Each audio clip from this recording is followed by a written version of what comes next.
არ ვუარყოფთ იმას, რომ იქ აფხაზები არ ცხოვრობდნენ.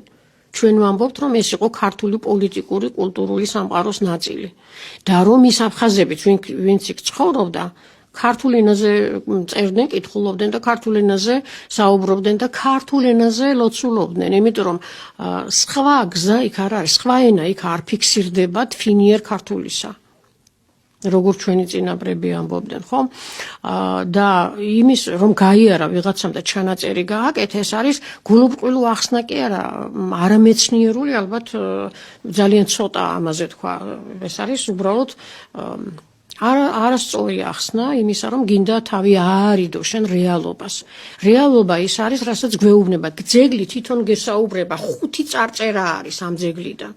5 წარწერა, კი არა, 1 წარწერა არის საკმარისი, თუნდაც ის 1 9 სტრიქონიანი წარწერა არის მაჩვენებელი იმისა და გეუბნება იმას, რომ აქ იყო წმინდა გიორგის ტაძარი, რომ ეს რეგიონი, სადაც ის ჯერეთი და ტაძარს ვერ აშენებდა, ვიღაცა მოსული სხვა.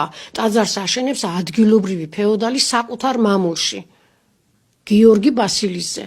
თავის ძმების სალოცავა და მამის სულის მოსახსენიებლად აშენებს, ხო? ბასილი მამამისია. დემეტრე და მერკილე მისი ძმები არის.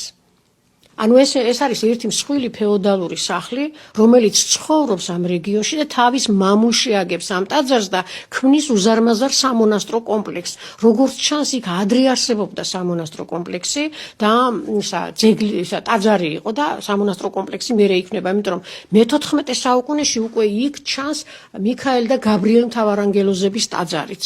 რატომ არის ამ წარწერების, რატომ აქვს დიდი მნიშვნელობა? იმიტომ რომ ეს არის ძეგლის ენა, ანუ რა ენაზე საუბრობს ძეგლი. ანუხვის ძეგლი, ანუ აინახვის სამონასტრო კომპლექსი საუბრობს ქართულ ენაზე, რადგანაც აქ გასული, ასე ვთქვათ, კვირის აღმოჩენამდე, კარგახნით ადრე, ჯერ კიდევ მე-19 საუკუნის 80-იან წლებში გამოვლინდა 9 სტრიქონიანი წარწერა, ასევე გამოვლინდა მეორე წარწერა, რომელიც მოგვითხრობს, რომ მიქაელ და გაბრიელ მთავარანგელოზების სახელზე იყო აგებული ტაძარი და პირველი ტაძარი 9 სტრიქონიანი პირდაპირ მივხვდეთ, რომ ეს იყო წმინდა გიორგის სახელობის.